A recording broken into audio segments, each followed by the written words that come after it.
"I know how to save your son," said a young black girl to the millionaire, as he sat crying outside the hospital, completely broken. At first, he thought she was just another sick child looking for comfort. But when she opened her sketchbook, everything changed. Because inside were drawings, detailed, time-stamped, and impossible to ignore, showing exactly what was happening to his son when no one else could explain it. She had seen what the doctors missed and what the nurses were too blind to notice. But how did this little girl know so much? And what secret was hiding in plain sight, just steps away from the ICU? Before we get into the story, comment below where in the world you are watching from today. And if you like this story, don't forget to subscribe. Amara's fingers traced invisible patterns on the cold plastic chair as she watched the morning bustle of Central Memorial Hospital unfold around her. The familiar smell of disinfectant filled her nose, mixing with the scent of coffee from the nurse's station. Her worn sketchbook lay open on her lap, its pages wrinkled from frequent use.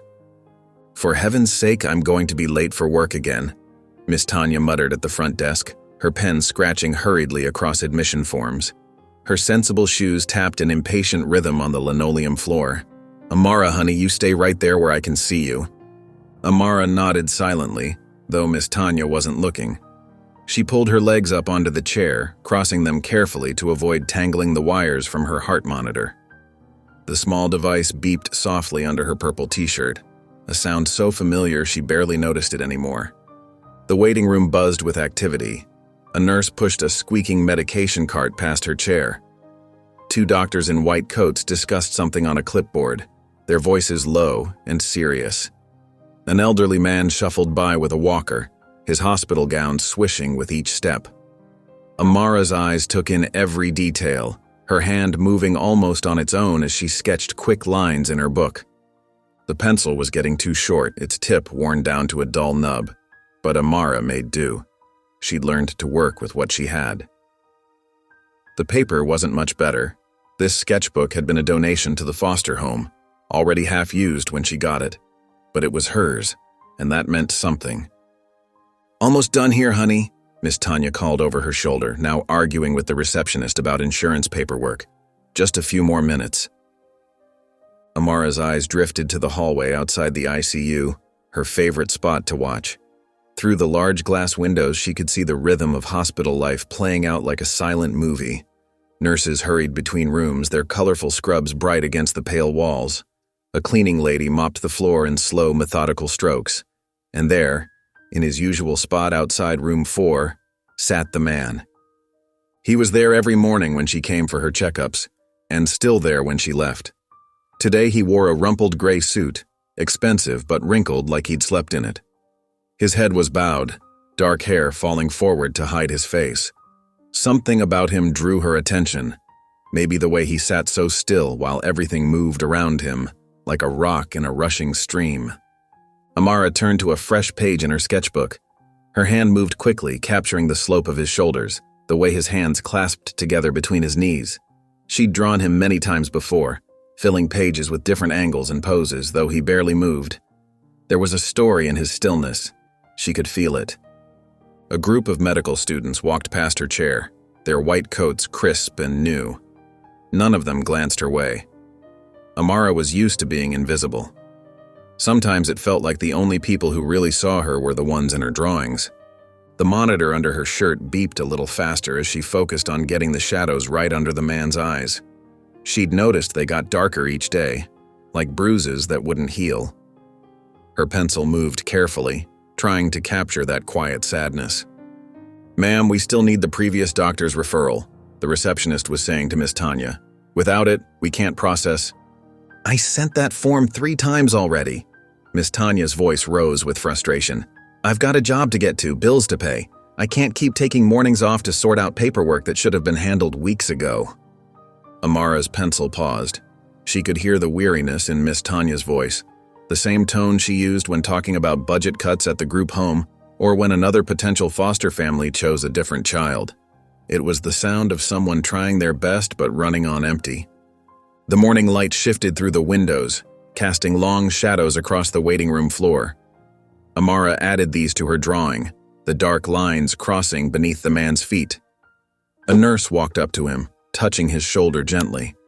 He looked up, revealing red-rimmed eyes, but shook his head at whatever she asked. The nurse's shoulders slumped slightly as she walked away. Amara wished she had colors to capture the exact shade of grief in his expression.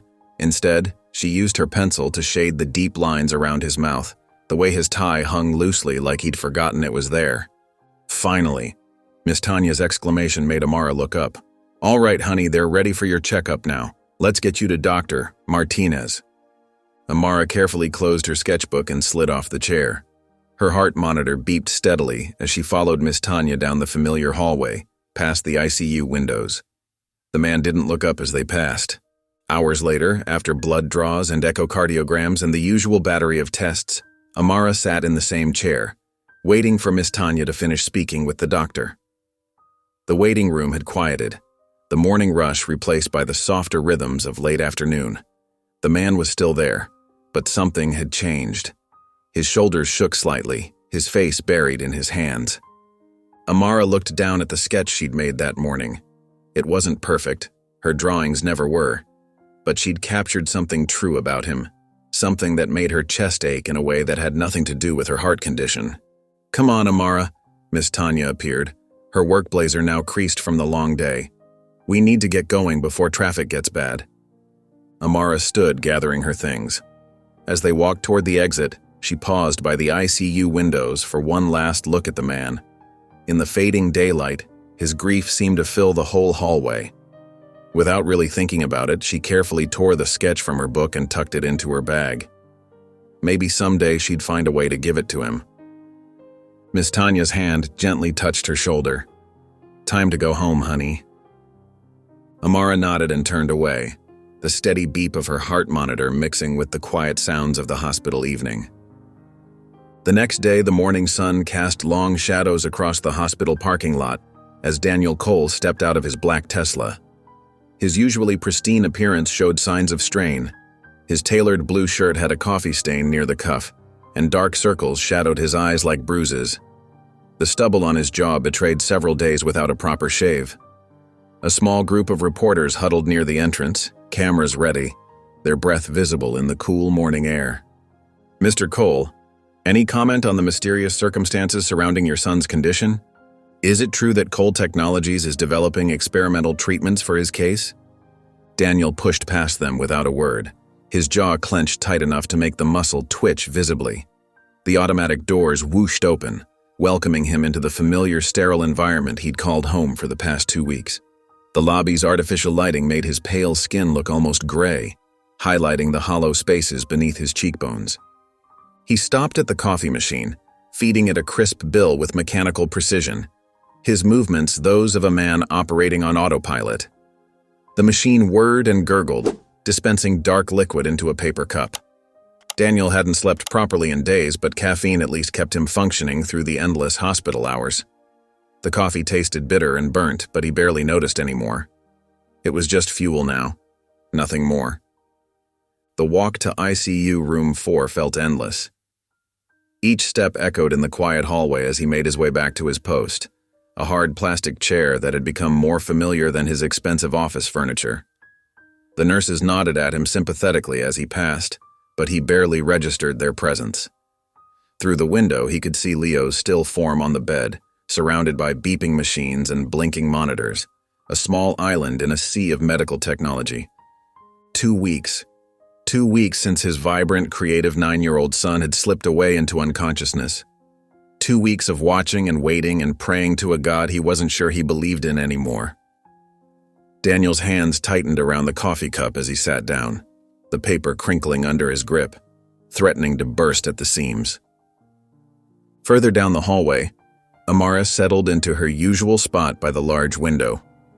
Her heart monitor hummed steadily under her yellow t-shirt as she opened her sketchbook, the worn pages familiar beneath her small fingers. Miss Tanya had dropped her off early today, rushing to make a morning meeting at work, her harried goodbye still hanging in the air between them.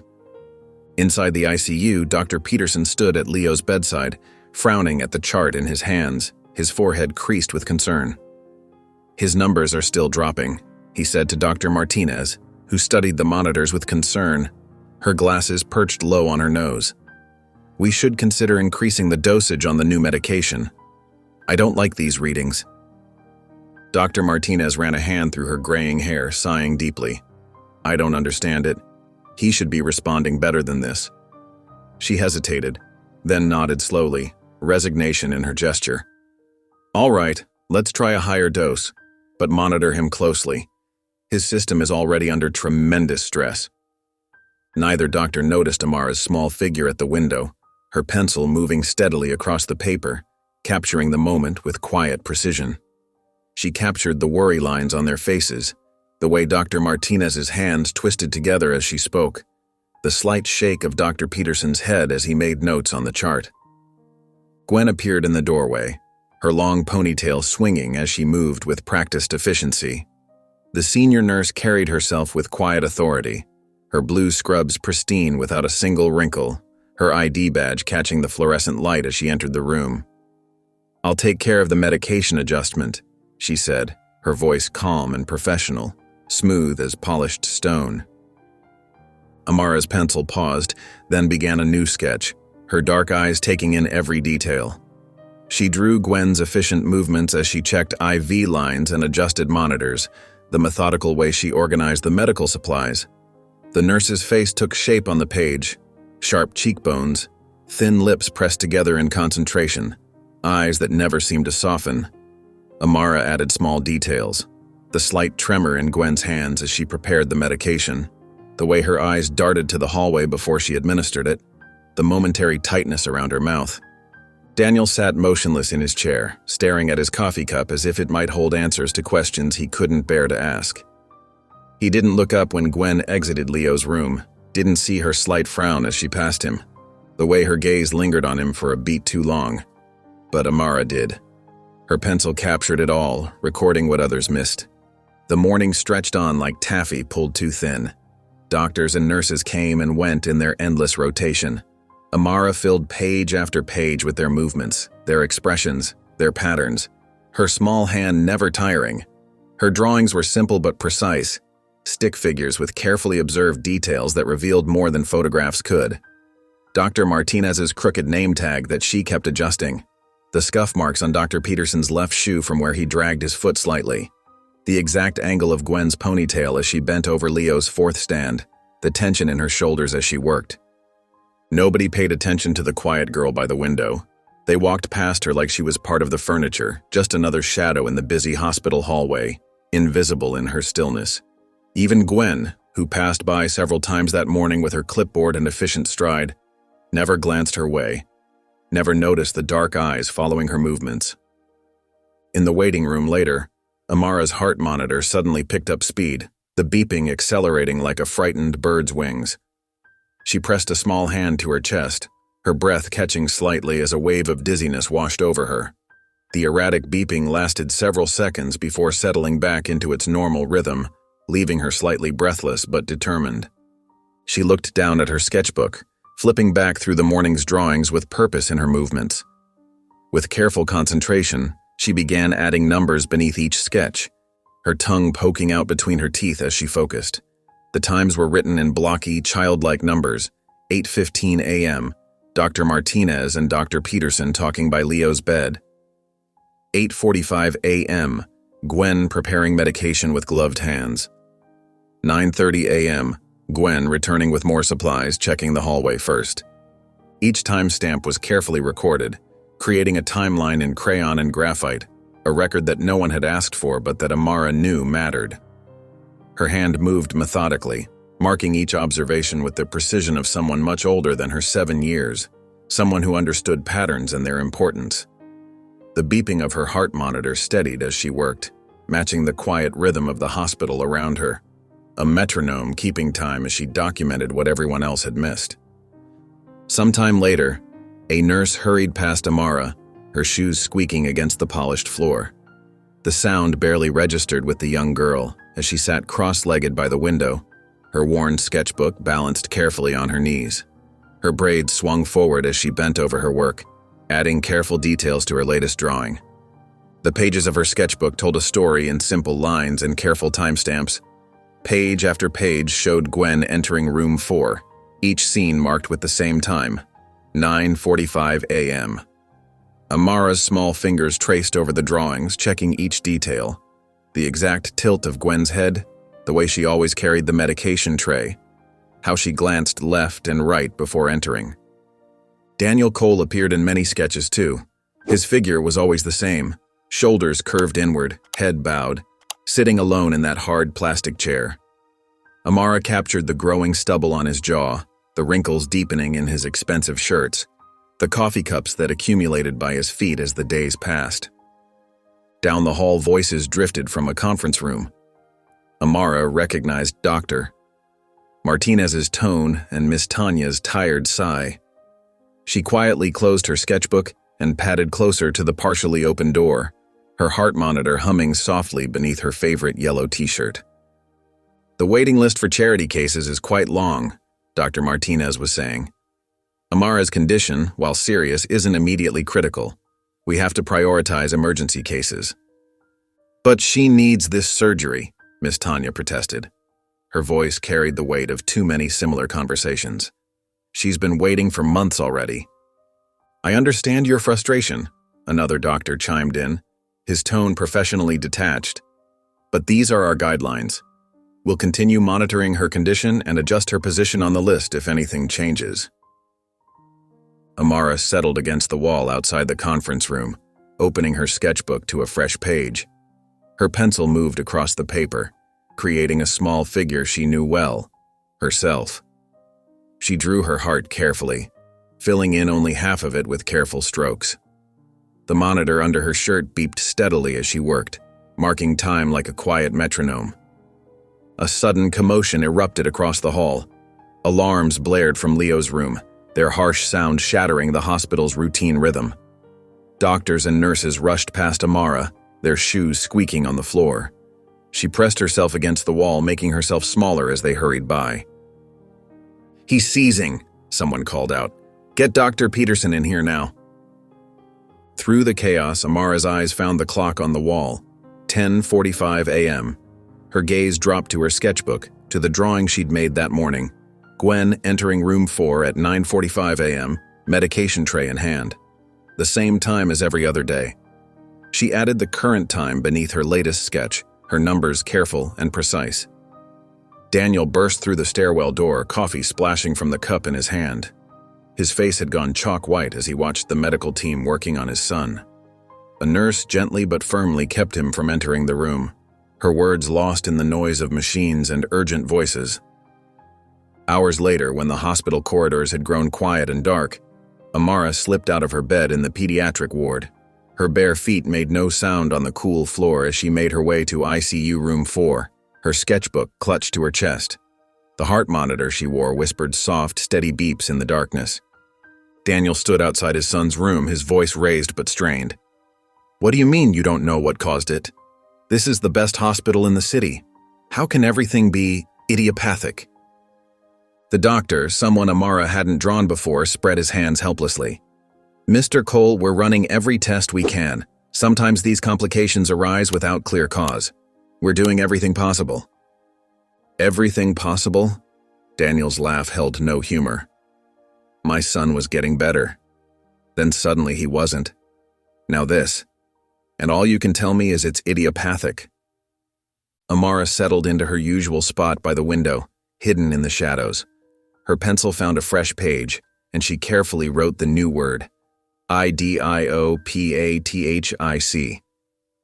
The letters were large and uneven, a child's best attempt at copying an adult word. She didn't understand what it meant, but she added it to her growing collection of hospital terms, right next to her detailed timeline of Gwen's visits. The doctor finally left, leaving Daniel alone in the hallway. He slid down the wall until he sat on the floor, his head in his hands. The position was new, and Amara started a fresh sketch. The ceiling lights cast harsh shadows across his crumpled form as she captured every detail of his despair. Her heart monitor beeped once, slightly off rhythm, but she barely noticed. She was too focused on her drawing, on recording this moment like all the others. In the quiet of the late hour, her pencil scratched softly against paper, adding another piece to the story she was carefully documenting, one sketch at a time. The fluorescent lights in the hospital cafeteria buzzed overhead as Amara sat alone at a small corner table. The early morning sun hadn't yet reached the windows, and only a few sleepy staff members occupied the other tables. She carefully cut her pancake into tiny squares, each piece exactly the same size. The routine of it helped calm her racing thoughts.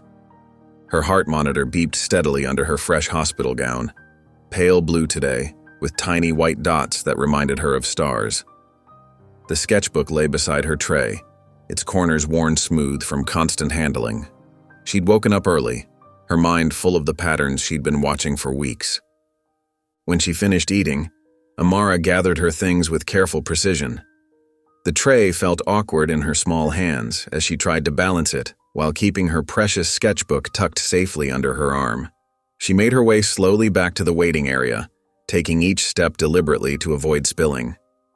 The pediatric wing was quiet at this hour. A few nurses walked by, their shoes making soft, squeaking sounds on the freshly mopped floors. None of them noticed the small girl settling into her usual spot by the window. Amara placed her sketchbook on the low table and opened it to a fresh page. From memory, she began to draw. Her pencil moved with certainty as she recreated Leo's room. The IV stand with its slowly dripping medication, the monitor with its steady rhythm of peaks and valleys, Gwen's tall figure standing beside the bed. The details emerged precisely, the exact angle of the fourth line, the specific placement of each machine, the way Gwen always stood with her weight shifted slightly to one side. As she worked, something caught her attention. She flipped back through her previous sketches, her dark eyes scanning each page intently. There it was, a pattern she hadn't fully recognized before. In every drawing where Gwen appeared, Leo's monitors changed shortly after. She could see it clearly now, Gwen entering the room, then the machines showing different numbers, different patterns. Amara's heart beat a little faster as she spread her drawings out on the floor in chronological order. She sat back on her heels, studying the sequence. The timestamps she'd carefully recorded told the story. Gwen's visits always came just before Leo's condition worsened. With trembling fingers, she turned to a clean page. The clock on the wall read 10:15 a.m. She watched as Gwen walked down the hallway, right on schedule. Her pencil moved quickly, capturing the scene. Gwen entering room 4. The time marked clearly as 10:17 a.m. The drawing showed every detail. The slight tilt of Gwen's head, the familiar medication tray, the way she closed the door behind her. Amara waited, her heart monitor beeping softly beneath her shirt. She counted the minutes, watching the clock's hands move slowly forward. At exactly 11:18 a.m., the sound she'd been expecting pierced the quiet hallway, Leo's monitor screaming its warning. A nurse, not Gwen, rushed past Amara's spot, calling for assistance. Without hesitation, Amara began her final sketch. She drew the scene unfolding before her, the flashing monitors, the rush of medical staff, the chaos that followed Gwen's visit. Her small hand moved surely across the paper, recording every detail with the precision that came from weeks of careful observation. The day passed slowly after that. Amara stayed in her spot, reviewing her evidence, making sure every timestamp matched, every detail was clear. She barely touched her lunch when Miss Tanya brought it, too focused on her task. As evening approached, she made her decision. The hospital corridors had grown quiet again when Amara finally stood up. She gathered her sketchbook, holding it close to her chest like a shield. Her heart monitor beeped a little faster as she walked toward Daniel Cole's familiar figure. He sat in his usual chair outside room 4, his tie loosened, his eyes fixed on nothing. He didn't notice her approach at first. Few people ever did. Amara stood before him, waiting silently until he looked up. Daniel blinked, seeming confused by the small girl suddenly in front of him. His eyes were red-rimmed from lack of sleep, his face drawn with worry. He opened his mouth as if to speak, but Amara moved first. She held out her sketchbook, her hands steady despite her racing heart. "I know how to save him," she said, her voice quiet but clear in the empty hallway. Daniel stared at her, his expression cycling through confusion, disbelief, and something like desperate hope. Amara opened the sketchbook to the drawing of Leo's latest emergency. The monitors, the rushing staff, every detail captured in her careful lines. Then she turned the pages, showing Gwen's repeated appearances, each one time-stamped, each one followed by a change in Leo's condition.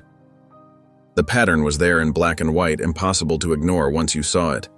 Daniel's hands shook slightly as he took the sketchbook, his eyes moving from page to page.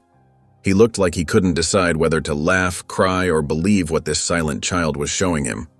Amara stood quietly, waiting as he processed what he was seeing.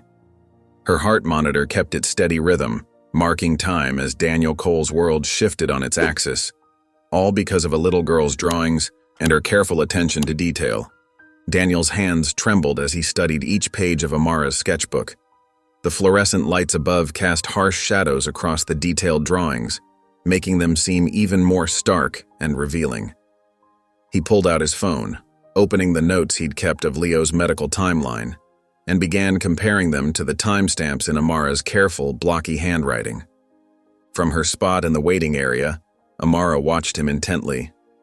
She sat cross-legged in her usual chair, a fresh piece of paper on her lap, automatically sketching Daniel's hunched figure as he pieced together what she had been seeing for weeks. Her heart monitor beeped steadily beneath her hospital gown, a quiet rhythm in the hushed corridor. Daniel ran his fingers over the pencil marks, tracing the sequence of events. Every incident with Leo, every unexplained drop in vital signs, every mysterious complication had been preceded by Gwen's presence in the room. The pattern was there in simple black and white, drawn by the steady hand of a child who had been invisible to everyone else. He looked up, catching Amara's eye across the distance. She didn't smile or wave, just held his gaze with that same quiet intensity that had allowed her to see what everyone else had missed. Daniel nodded once, a silent acknowledgement of her gift, before turning back to the evidence in his lap. Rising from his chair, Daniel walked to the nurse's station. Sarah Chen, a night nurse who had been caring for Leo since his admission, looked up from her charts. She had always been kind, always taken extra time with Leo, even when Daniel was at his most difficult. "Sarah," he said quietly, "I need your help with something." He placed Amara's sketchbook on the counter, opening it to the first dated drawing. "Can you verify these times for me? Against Leo's chart?" Sarah's expression shifted from professional courtesy to focused concern as she examined the sketches. She pulled up Leo's electronic records, scrolling through the timestamps of medication administration and vital sign changes. Her fingers moved quickly over the keyboard, cross-referencing each incident. "These match," she whispered, glancing around to ensure they weren't overheard. "Every single one. Gwen was on duty for all of these episodes." She looked up at Daniel, her face troubled. "But Mr. Cole, you can't just accuse a senior nurse based on a child's drawings. We need actual proof." Daniel nodded, his jaw tight. "I know, I just needed to confirm I wasn't seeing things." He took the sketchbook back, careful not to bend any of the pages. "Thank you, Sarah." As if on cue, Gwen appeared at the end of the hallway, pushing her medication cart with practiced efficiency. Daniel watched her approach, forcing his face to remain neutral despite the suspicion now burning in his chest. She nodded professionally as she passed him, badge swinging at her hip, exactly as Amara had drawn it, down to the slight tilt of the lanyard. Daniel didn't move as Gwen entered Leo's room.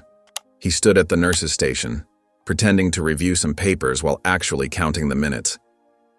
His hand clenched around Amara's sketchbook, but he kept his position. Not yet. He couldn't act without proof, couldn't risk making accusations that might put Leo's care at risk. Through the window, he could see Gwen checking Leo's IV lines, adjusting his medication. Every movement was precise, professional, nothing outwardly suspicious. But now Daniel noticed how she positioned herself to block the view of exactly what she was doing. How had he never seen it before? The drive home that night felt surreal. Daniel hadn't left the hospital in days, hadn't wanted to be away from Leo for even a moment, but now he needed space to think, to plan. The sketchbook sat on his passenger seat like a silent accusation. His house was dark and cold when he arrived, mail piled up on the floor beneath the mail slot. He ignored it all, walking straight to his home office. The whiteboard that usually held his business strategies and meeting notes was quickly cleared, making space for something far more important. With careful precision, Daniel began pinning Amara's sketches to the board. He arranged them chronologically, adding his own notes beneath each one. His laptop glowed in the dim room as he pulled up Leo's medical records, cross-referencing every detail. The pattern emerged even more clearly here, away from the constant distractions of the hospital. Every drawing told part of the story: Gwen's appearances, the timing of Leo's crashes, the subtle changes in his medication levels that followed. Amara had captured it all in her simple but precise style. Standing back, Daniel studied the full timeline laid out before him. His son's mysterious decline, mapped out by a silent child who had seen everything while being seen by no one. The evidence was undeniable, once you knew what to look for. "How did she see what none of us did?" he whispered to the empty room, his voice rough with emotion. The answer was there in the drawings themselves. Amara had watched because she had nothing else to do, no one else to talk to. She had been invisible, overlooked, just another waiting patient. And in that invisibility, she had become witness to everything. The morning light filtered through the hospital windows, casting long shadows across the pediatric ward as Amara sat on the examination table. Her small legs dangled over the edge, her worn sketchbook balanced carefully on her lap. The paper crinkled softly as she added careful details to her latest drawing of Gwen, who stood across the room reviewing charts. Dr. Martinez pressed the cold stethoscope against Amara's chest, listening intently. The young girl didn't flinch, too focused on capturing the exact angle of Gwen's ponytail and the way her ID badge hung slightly crooked on her uniform. The doctor's brow furrowed as he noted the irregular rhythm of Amara's heartbeat. "Has the arrhythmia been getting worse?" he asked Miss Tanya, who stood by the door checking her watch repeatedly. "I wouldn't know," Miss Tanya replied, distracted. "I've got 3 other kids to manage. As long as she's not complaining, I assume she's fine." Dr. Martinez made a note in Amara's chart, glancing at the non-critical designation that kept her firmly at the bottom of the surgical wait list. The irregular beats were concerning, but without immediate crisis or private insurance to expedite things, his hands were tied by hospital protocol. "We'll continue monitoring," he said finally, his tone professionally neutral. "Keep taking your medications exactly as prescribed, Amara." Amara nodded without looking up from her drawing, adding subtle shading to show how the fluorescent lights cast shadows under Gwen's eyes. She'd noticed those shadows getting deeper lately, the nurse's movements becoming more tense. Across the hospital, Daniel Cole strode through the main entrance, his expensive shoes clicking against the polished floor. Behind him walked a woman in a crisp charcoal suit, her leather briefcase marking her as clearly as any name tag could have. Hospital staff quickly stepped aside, recognizing both Daniel's determined expression and the unmistakable presence of legal counsel. They took the elevator to the administrative floor, where Daniel barely waited for the secretary's acknowledgement before pushing into the hospital administrator's office. Dr. William Barnes looked up from his computer, surprise quickly masked by professional composure. "Mr. Cole," he said, rising. "I wasn't aware we had a meeting scheduled." "We don't," Daniel replied curtly. "This is Catherine Walsh, my attorney. We're here about my son's case."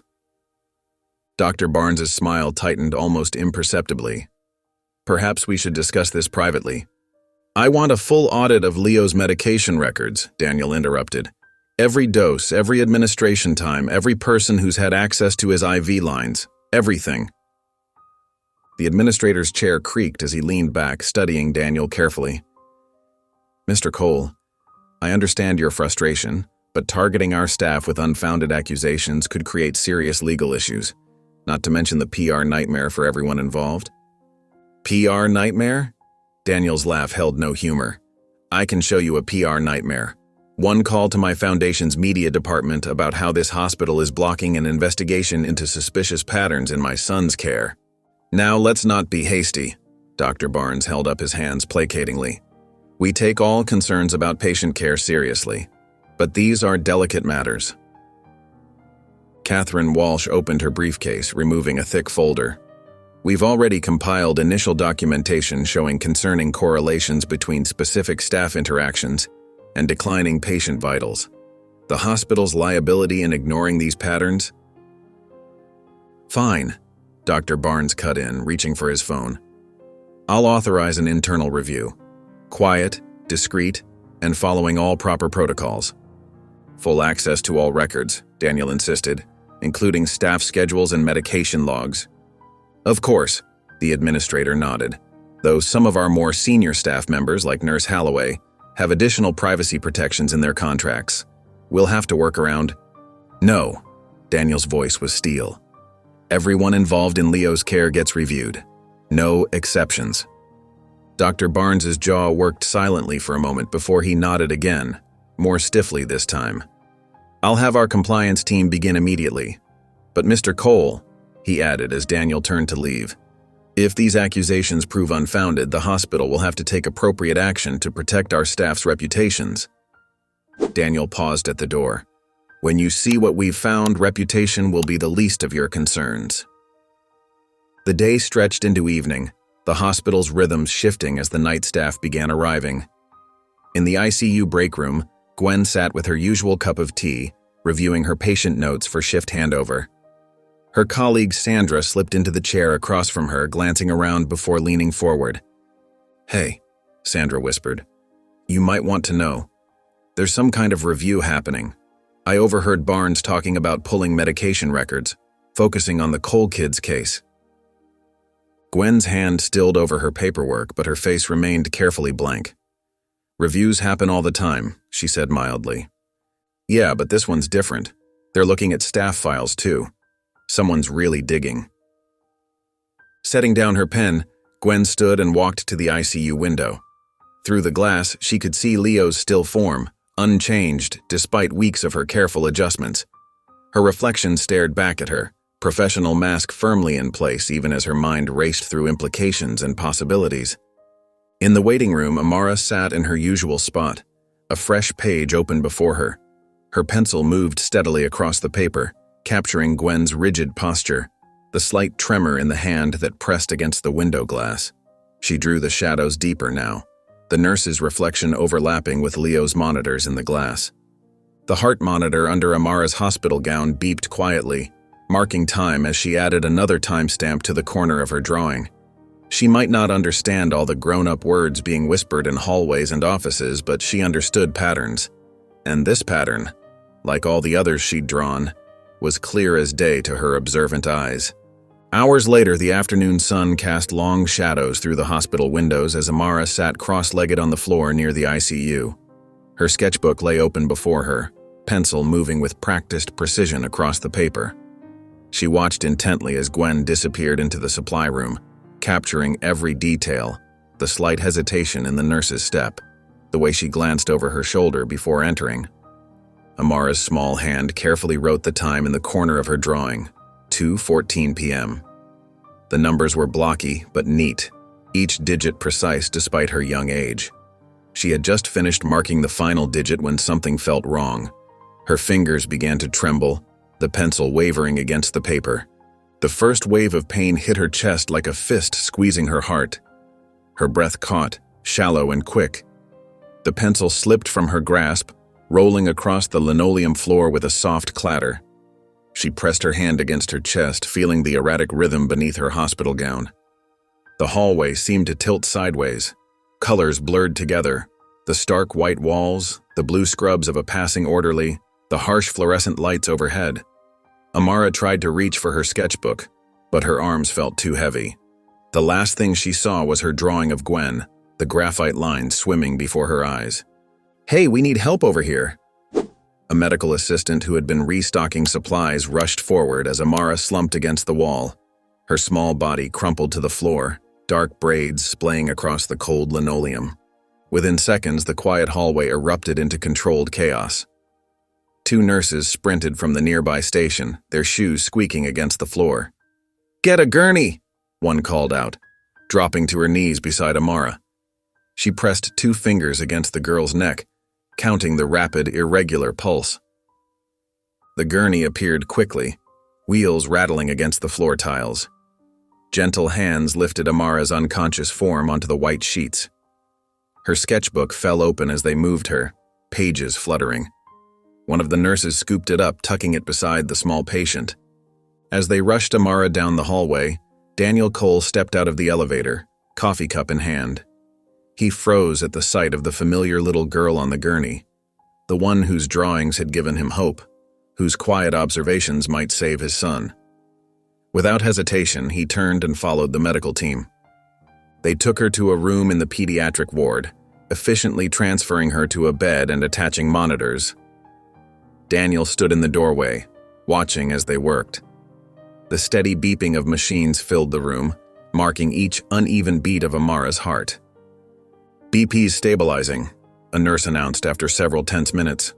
"Heart rate's still irregular but improving." The attending physician made notes in Amara's chart, frowning slightly as he reviewed her history. "Update her status, but maintain current priority level. We'll continue monitoring." Daniel's jaw clenched as he heard this, but he remained silent, stepping back as the medical team filed out. He took up position just outside the door, the same way he'd kept vigil for Leo. This time, though, he was watching over someone else's child, a little girl who'd seen what all the adults had missed. The afternoon light had shifted to early evening when Amara's eyes finally fluttered open. She blinked slowly, taking in the unfamiliar room. Her hand immediately reached for her sketchbook, relaxing slightly when she felt it beside her. Daniel noticed her movement and stepped into the room. He approached carefully, not wanting to startle her. "Hey there," he said softly, pulling a chair close to her bed. "You gave everyone quite a scare." Amara's big eyes studied him, recognizing the man she'd drawn so many times. She didn't speak, but her hand tightened around her sketchbook. "I wanted to thank you," Daniel continued, his voice gentle. "You were right, about everything. The audit has started, and they're finding things. Patterns that match exactly what you drew." He paused, emotion thick in his throat. "You saw what none of us could see." She watched him carefully, her expression serious beyond her years. After a moment, she opened her sketchbook, flipping through pages of detailed drawings. Leo's room, the medicine times, Gwen's comings and goings. Each page told part of a story that only she had understood. Daniel leaned forward, resting his elbows on his knees. "I'm sorry I didn't notice you before. All those days you sat there watching, understanding, while I was lost in my own worry." He ran a hand over his face, exhaustion evident in every line of his body. "But I'm watching now. I promise." The monitors beeped steadily in the background as evening deepened into night. Hospital sounds filtered in from the hallway, cartwheels, distant conversations, the soft squeak of rubber-soled shoes. Daniel remained in his chair beside Amara's bed, alternating between checking his phone for updates about the audit and watching the small girl who had changed everything. Amara fought against sleep, her eyes heavy but determined to stay open. Her fingers clutched her sketchbook like a shield. Finally, in a voice barely above a whisper, she asked, "Are you watching now?" Daniel looked up from his phone, meeting her gaze directly. "Yes," he said firmly. "I'm watching. You're safe." Something in his tone must have convinced her because Amara's grip on the sketchbook loosened slightly. Her eyes drifted closed, then opened again, struggling against exhaustion. "It's okay," Daniel assured her softly. "You can rest. I'll be right here." Finally, after days of vigilant observation and careful documentation, Amara allowed herself to truly sleep. Her breathing evened out, her face relaxing into peaceful rest. The monitors beeped steadily, marking each beat of her heart. Daniel settled back in his chair, his phone forgotten in his lap. He watched over Amara's sleep just as she had watched over Leo's care, understanding now the power of simply being present, of really seeing what was happening around you. The night settled around them, quiet and still, as both the watcher and the watched found a moment of peace.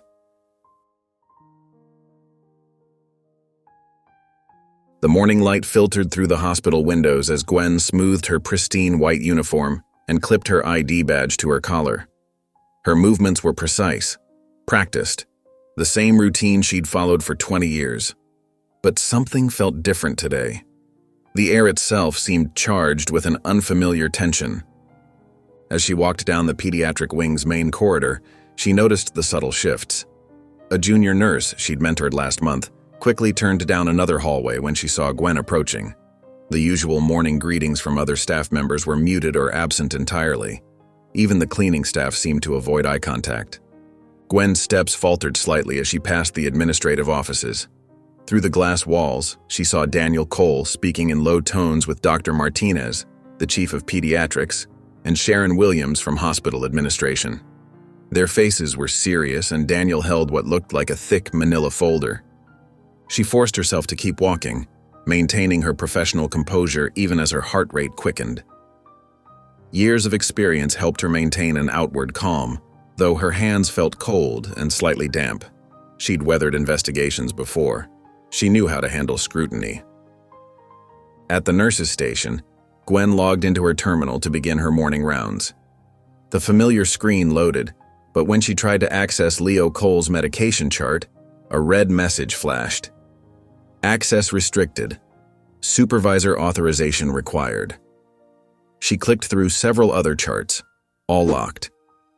Her fingers hovered over the keyboard as she stared at the screen. 20 years of careful work, of maintaining order in her own quiet way, of making sure resources went to those who truly deserved them. 20 years of correcting what she saw as imbalances in the system. And now this. From her bed near the nurse's station, Amara watched silently. Her sketchbook was open on her lap, pencil moving in swift, sure strokes as she captured Gwen's rigid posture, the slight tremor in her hands as she pushed away from the computer terminal. The nurse's ponytail swung sharply as she turned and walked away, her steps just a fraction too quick to be casual. Meanwhile, in a conference room down the hall, the hospital's internal audit team was piecing together a disturbing pattern. Spread across the table were dozens of patient charts, each containing small discrepancies that on their own might have seemed minor. A dosage adjusted slightly outside protocol here, an accidental medication delay there. Vital signs recorded at suspiciously regular intervals despite actual readings showing otherwise. Look at the demographics, one auditor pointed out, gesturing to a spreadsheet. Over 80% of the affected patients were either Black or from low-income households. Many were both. She shuffled through some papers, and there were complaints filed, several of them, but they never made it past initial review. The chief of pediatrics rubbed his temples. How did we miss this? How long has this been happening? We're still compiling data, another team member replied, but we've found similar patterns going back at least 12 months, possibly longer. The day wore on, tension building throughout the pediatric ward. Staff whispered in corners, speculation running wild about the ongoing investigation. Gwen moved through her duties like a ghost, her usual confidence replaced by a brittle alertness. She found herself checking over her shoulder more often, starting at unexpected sounds. As evening approached, the hospital settled into its quieter night rhythm. Most of the administrative staff had gone home, leaving only the essential medical personnel. The fluorescent lights hummed softly in the empty corridors. Amara couldn't sleep. Her heart monitor beeped steadily beside her bed, but her mind was racing. She'd seen Gwen earlier, pacing near the supply room, checking her phone repeatedly. Something was different about the nurse's behavior, more desperate, less controlled. When Gwen appeared again in the hallway, Amara slipped out of bed, careful not to disturb her monitors. She grabbed her sketchbook and a fresh pencil, padding silently around the corner in her hospital socks. From her hidden vantage point, she watched as Gwen approached the locked supply room, glancing nervously in both directions before using her keycard. Amara's pencil flew across the paper, capturing every detail. The way Gwen's hands shook slightly as she swiped her card, the unusual pallor of her face, the tense set of her shoulders. The nurse disappeared into the supply room, leaving the door slightly ajar. Footsteps approached from behind Amara, quiet, measured steps she'd learned to recognize. She didn't turn around as Daniel stopped beside her, his presence familiar and reassuring. "What are you drawing?" he asked softly, crouching down to her level. Amara didn't speak. Instead, she flipped her sketchbook to show him the scene she'd just captured. The drawing was childlike in its simplicity, but devastating in its clarity. Gwen stood in the supply room doorway, and in her hand was a syringe rendered in precise detail. Daniel stared at the sketch, his face hardening as he understood its implications. The same keen observation that had revealed Gwen's pattern of behavior had now caught her in what could only be another attempt to interfere with patient care. "It's time," he said quietly, his voice firm with resolution. The moment they'd been building toward had arrived. The pattern Amara had uncovered could no longer be ignored or explained away. Next day, the hospital cafeteria buzzed with early morning activity as Daniel sat at a corner table, his untouched coffee growing cold. Spread before him were dozens of papers, printouts of Amara's detailed sketches, audit reports, and medication logs. He'd spent the night organizing everything into a clear, undeniable narrative. His hands trembled slightly as he arranged the documents one final time.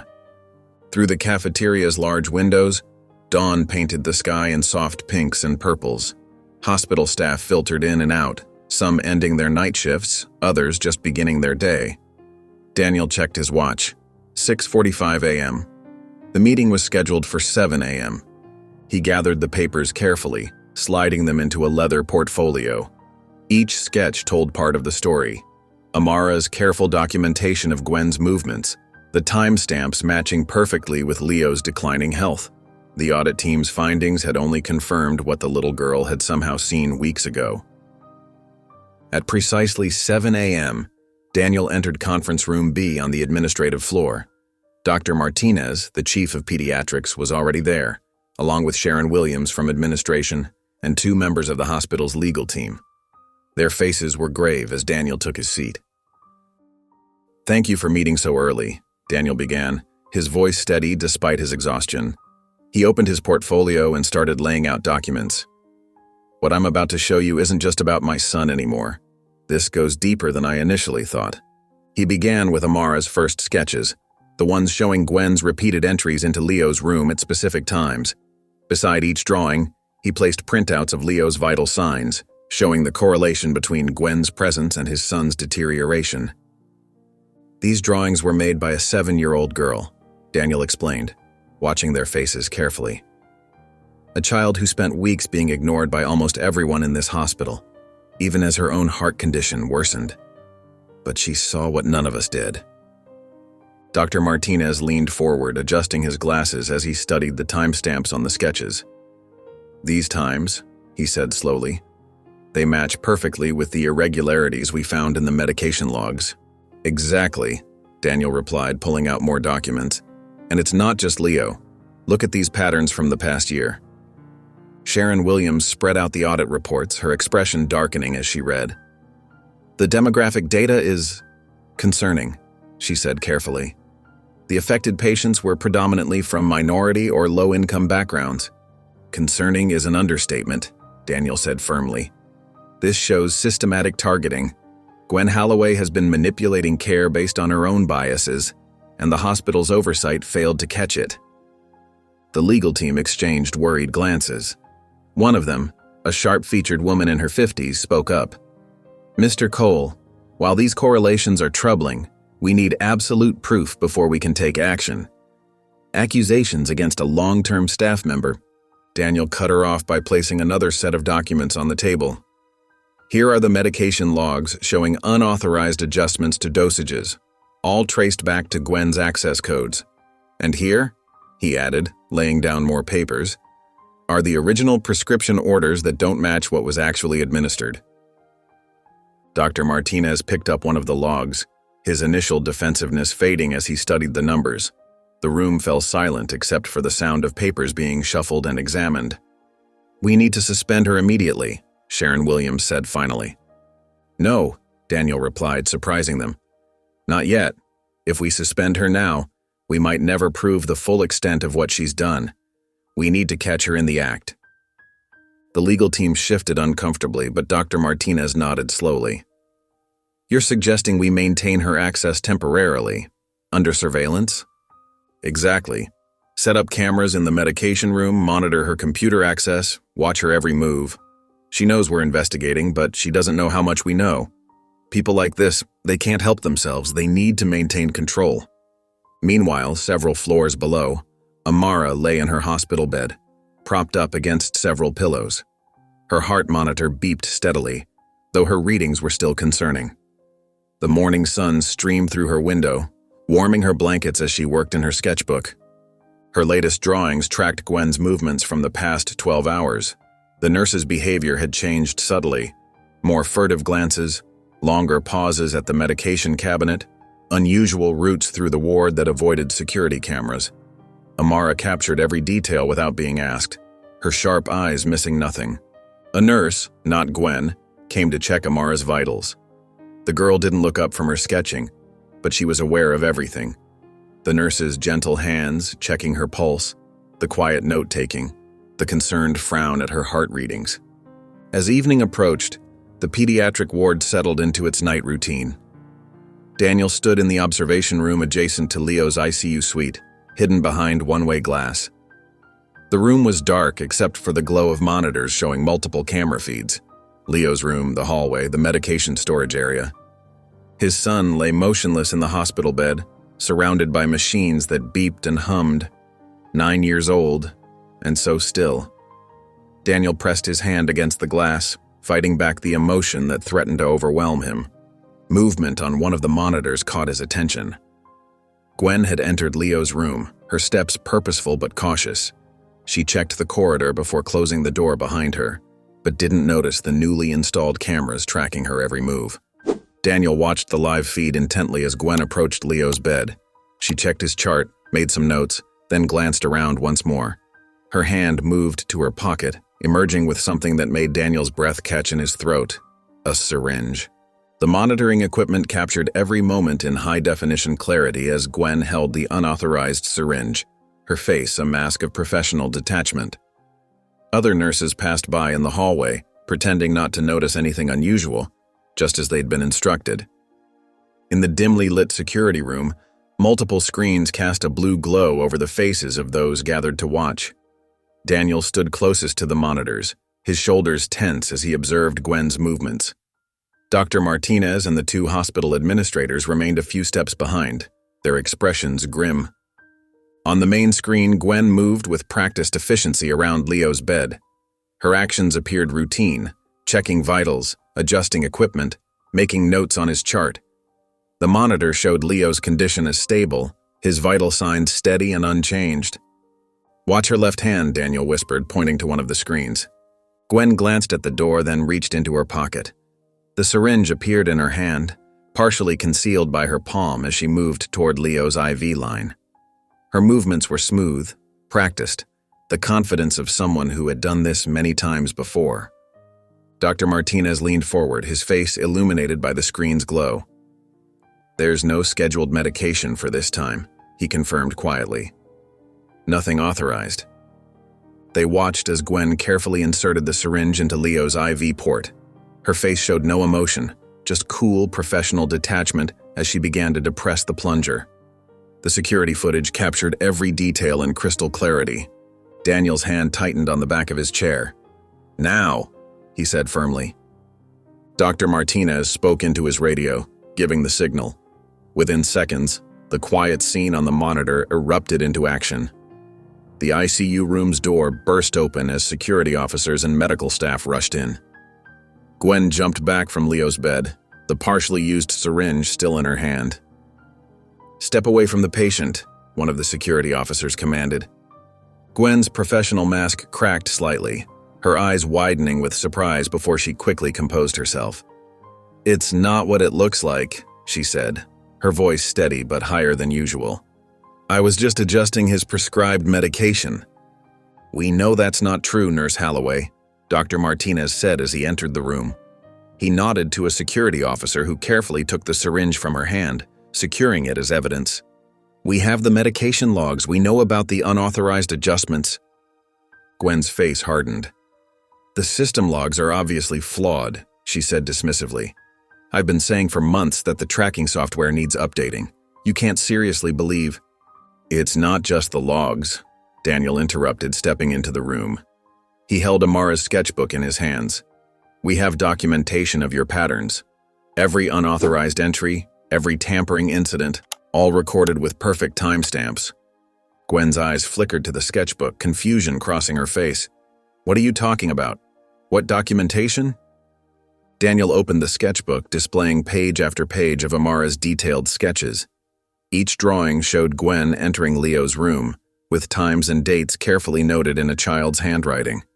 The images aligned perfectly with the hospital's security footage and medication logs. "A 7-year-old girl saw what everyone else missed," Daniel said quietly. "She watched you, day after day, targeting patients you decided didn't deserve care. She documented everything while the system ignored her own medical needs." Gwen's professional demeanor crumbled further. "You can't be serious," she scoffed, but her voice wavered. "You're basing accusations on a child's drawings? I've served this hospital for 20 years. "The drawings led us to look deeper," Dr. Martinez cut in. "The audit revealed everything, Nurse Holloway. The pattern of targeting minority and low-income patients, the subtle medication adjustments, the complaints that were buried. It's over." 2 police officers entered the room, their faces stern. Gwen's shoulders slumped slightly as they approached with handcuffs. The mask of control she'd worn for so long finally shattered completely. "You don't understand," she said, her voice taking on a desperate edge. "Some of them were taking up beds that could have gone to more deserving patients. Families with resources, with insurance. I was just trying to balance things out, to make the system more efficient." Daniel watched as the officers secured the handcuffs around Gwen's wrists. Her words echoed in the quiet room, laying bare the prejudices that had driven her actions. The other medical staff looked away, some in shame for not having noticed sooner, others in disgust at her justifications. As Gwen was led out of the ICU, her shoes clicking against the floor and her badge dangling uselessly from her pocket, Daniel felt a weight lift from his shoulders. He looked at his son, still lying peacefully in the hospital bed, and knew that Leo would finally have a chance to heal properly. Later that night, after the police had gone and the hospital had begun its lengthy process of reviewing all of Gwen's past cases, Daniel made his way to Amara's room. The pediatric ward was quiet, with only the soft beeping of monitors and the occasional squeak of nurses' shoes in the hallway. Amara was awake, sitting up in her bed with her current sketchbook open on her lap. She looked up as Daniel entered, her eyes questioning but calm. The room's soft lighting cast gentle shadows across her face, making her seem older than her 7 years. Daniel pulled a chair close to her bed and sat down. "You saved him," he said simply, his voice thick with emotion. Amara nodded, her fingers tracing the edge of her sketchbook. Then, in a voice barely above a whisper, she asked, "Will they listen now?" Daniel held her sketchbook, the one containing all the evidence, all the truth that adults had failed to see. He ran his fingers over its worn cover, feeling the weight of everything it represented. The pages held not just drawings, but a testament to how the system had failed both his son and the quiet, observant girl beside him. He sat there with her in the gentle quiet of the hospital night, holding her book of truths like the precious document it was, like a record of everything nobody else had wanted to see. The morning sun filtered through the hospital's administrative wing windows as board members filed into the emergency meeting. Their faces were drawn, shoulders tense with the weight of what had transpired.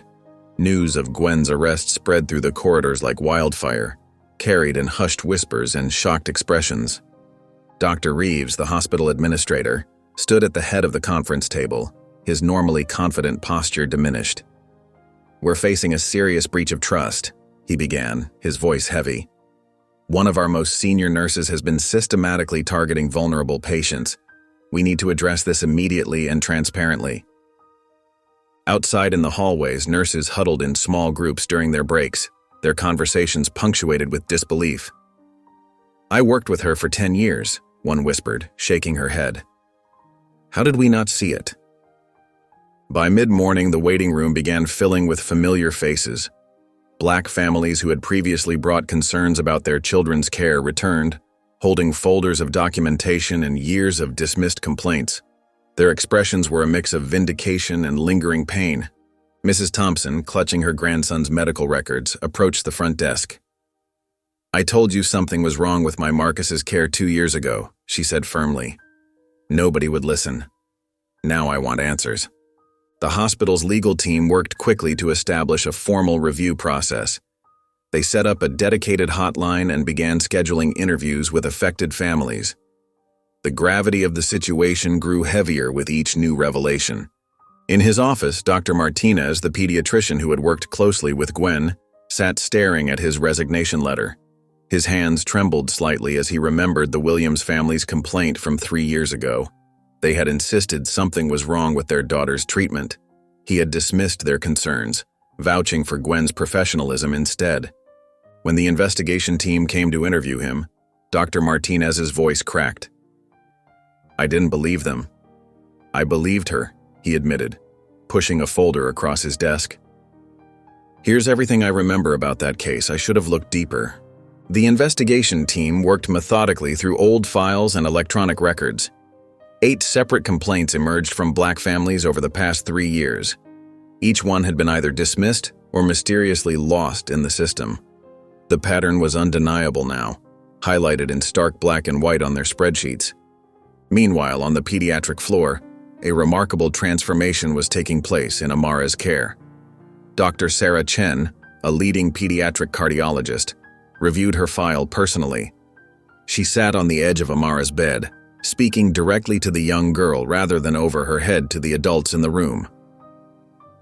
"Your heart condition is serious," Dr. Chen explained gently, showing Amara a simple diagram.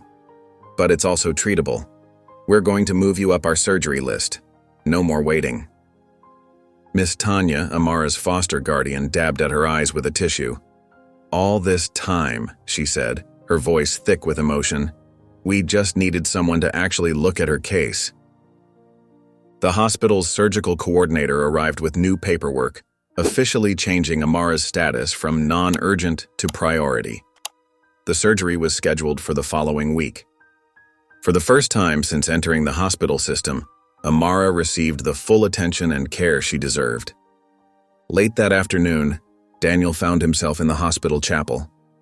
The small room was quiet, with only the soft hum of the air conditioning and the occasional flicker of electric candles. He sat in the back pew, his phone displaying a photo of happier times, his wife Sarah holding a younger Leo, both smiling at the camera. The image blurred slightly as his eyes welled up. The past few weeks had changed everything. Leo was improving now that his care was properly managed. The doctors expected him to wake up soon. But it was Amara who occupied Daniel's thoughts at that moment, the quiet, observant child who had saved his son through nothing more than her determination to be heard. His fingers moved across his phone's screen, opening a message to his lawyer. "Find out what it takes to adopt." He stared at the message for a long moment before pressing send. The chapel's silence felt different now, filled with possibility rather than despair. In her hospital room, Amara sat cross-legged on her bed, her trusted sketchbook open before her. Colored pencils, new ones Daniel had brought her, lay scattered across her blanket. This time, her careful hands didn't trace the familiar hospital corridors or Gwen's movements. Instead, she drew something entirely different. The picture took shape slowly, a house with warm yellow walls and a red door. In one of the windows she drew a heart, carefully coloring it in with red pencil. In front of the house stood a small figure, herself, wearing a bright blue dress instead of a hospital gown. Her braids were neatly drawn, and for the first time in any of her sketches, the figure wore a smile. She held the pencil carefully, adding final touches to the drawing. The heart in the window seemed to glow against the paper, a beacon of warmth and hope in the simple scene. For once, her art wasn't documenting what was wrong. It was imagining what could be right. 3 days had passed since the hospital board meeting, and the morning light streamed through the windows of the cardiac testing unit. Amara sat on the examination table, her legs dangling over the edge while a technician prepared the echocardiogram machine. This time, she wasn't alone. Daniel Cole sat in a chair nearby, his laptop balanced on his knees as he tried to catch up on work emails. Every few minutes, he would glance up to check on Amara, offering a reassuring smile when their eyes met. A collection of new sketchbooks lay on the table beside her, pristine ones with thick, cream-colored pages that Daniel had specially ordered. The technician applied the cool gel to Amara's chest. Unlike previous examinations where she would tense up and remain silent, Amara watched the screen with curiosity. She even asked a quiet question about the swooshing sounds her heart made. "That's the blood flowing through your heart chambers," the technician explained, pleased by her interest. "See these colors here? They show us how your heart is working." Daniel set his laptop aside, moving closer to watch. Over the past few days, he had become a fixture in Amara's medical journey, learning the terminology and asking questions that Miss Tanya, despite her best intentions, hadn't known to ask. He took notes during every consultation, researched treatment options late into the night, and made sure Amara understood what was happening to her body. The change in Amara was subtle but significant. Her shoulders weren't as hunched, and sometimes she would actually initiate conversations. Brief ones, but conversations nonetheless. During yesterday's checkup, she had even laughed at Daniel's attempt to draw a cat in her sketchbook, a sound that had made the nurses turn their heads in surprise. After the echocardiogram, they waited in an examination room for Dr. Chen. Amara pulled out her newest sketchbook and began drawing the medical equipment around her. Her lines were more confident now, her strokes less hesitant. Daniel watched her work, amazed at how she captured details he hadn't even noticed. Dr. Chen entered the room carrying Amara's test results. Her expression was professionally neutral, but there was a slight tension around her eyes that Daniel had learned to recognize. "Amara's condition has progressed a bit faster than we'd hoped," Dr. Chen explained, pulling up images on her tablet. "The left ventricle is showing increased strain. It's still completely operable, but we need to move quickly. Within the next 6 weeks would be ideal." Daniel nodded, already making mental notes. "What's our next step?" Dr. Chen's expression tightened slightly. "That's where things get complicated. Amara's current insurance situation." She glanced at the young girl, who had stopped drawing to listen. "The coverage is limited. We're applying for state aid, but the approval process typically takes 3 to 4 months. "That's too long," Daniel said immediately. "We know, Doctor," Chen agreed. "The hospital can try to expedite the process, but even then, we're looking at 6 to 8 weeks minimum." Amara's pencil moved across the paper again, but her strokes were shorter, more aggressive. She was drawing her heart, the way she'd seen it on the screen, but only filling in half of it with dark, heavy lines. Daniel stood up, his decision already made. "I'll cover the costs, all of them. Whatever's needed to get her into surgery as soon as possible." The scratching of Amara's pencil stopped. She looked up at him, her eyes narrow and searching. When she spoke, her voice was quiet but clear. "Not if it's to feel better about your son." The room fell silent. Dr. Chen shifted uncomfortably, but Daniel didn't hesitate. He knelt down beside Amara's chair, meeting her gaze directly. "It's not," he said softly. "It's because you're my daughter now, if you'll have me." Amara's pencil trembled slightly in her hand. She studied his face with the same intensity she used when drawing, looking for any sign of insincerity. Finding none, she gave a small, almost imperceptible nod. Dr. Chen quietly excused herself, promising to return with the necessary paperwork. Daniel remained kneeling beside Amara's chair, watching as she slowly turned to a new page in her sketchbook and began to draw again. Later that evening, after forms were signed and arrangements made, Amara stood in the hospital lobby with a small backpack of belongings. She had been cleared for a weekend break before the pre-surgery preparations would begin. Miss Tanya had signed the temporary guardianship papers with tears in her eyes, hugging Amara and whispering that sometimes the best love was knowing when to let go. The hospital's automatic doors slid open, and for the first time in weeks, Amara stepped outside. The setting sun painted the sky in shades of orange and pink, casting long shadows across the parking lot. A gentle breeze, real wind, not the artificial circulation of the hospital, brushed against her face. Daniel stood beside his car, watching as Amara tilted her face toward the sunlight. Her braids caught the golden light, and for a moment, she looked less like a patient and more like any other 7-year-old discovering something wonderful. "Draw this moment," she said softly, still gazing at the sky. Daniel smiled, shaking his head. "I think I'll let you handle that." The morning sun cast long shadows across the city streets as Daniel's car wound its way through traffic. Amara sat in the passenger seat, her new sketchbook balanced carefully on her lap, her small fingers tracing the edge of its pristine cover. The sunlight flickered through the trees lining the avenue, creating a dance of light and shadow across the pages. Daniel glanced at her occasionally, noting how she seemed both smaller and stronger in the morning light. She wore a yellow sweater they'd picked up the night before, her first new piece of clothing in months. Her braids had been redone by a nurse before discharge, neat rows ending in tiny yellow beads that clicked softly when she moved. The private clinic appeared ahead, a modern building of glass and steel that looked more like an art gallery than a medical facility. Daniel pulled into the reserved parking space, but neither of them moved to get out immediately. They sat in comfortable silence, watching other patients and families make their way through the entrance. "Ready?" Daniel asked finally. Amara nodded, clutching her sketchbook closer to her chest as they walked inside. The waiting room was peaceful.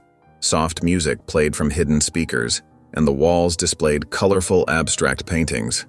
Amara's eyes moved from piece to piece, her artist's mind already analyzing shapes and colors. Dr. Sarah Martinez met them personally, her warm smile genuine as she led them to her consultation room. Unlike the stark hospital offices Amara was used to, this space felt welcoming. Plants thrived in sunny corners, and child-friendly medical diagrams decorated the walls. "I've reviewed your files, doctor," Martinez began, pulling up detailed cardiac images on a large screen. She spoke directly to Amara, not over her head to Daniel as so many doctors had done before. "You have what we call an atrial septal defect, a hole between the upper chambers of your heart. It's larger than it should be, which is why you've been feeling tired and having trouble breathing sometimes." Amara nodded, her eyes fixed on the images. She pulled out her sketchbook and began drawing what she saw, adding her own understanding to the medical diagrams. Dr. Martinez continued explaining the procedure, using simple terms but never talking down to her patient. She showed Amara where the surgical team would work, what they would repair, and how long it would take. "You'll be asleep the whole time," she assured her. "When you wake up, you'll have some tubes to help you breathe and heal, but they'll come out after a few days."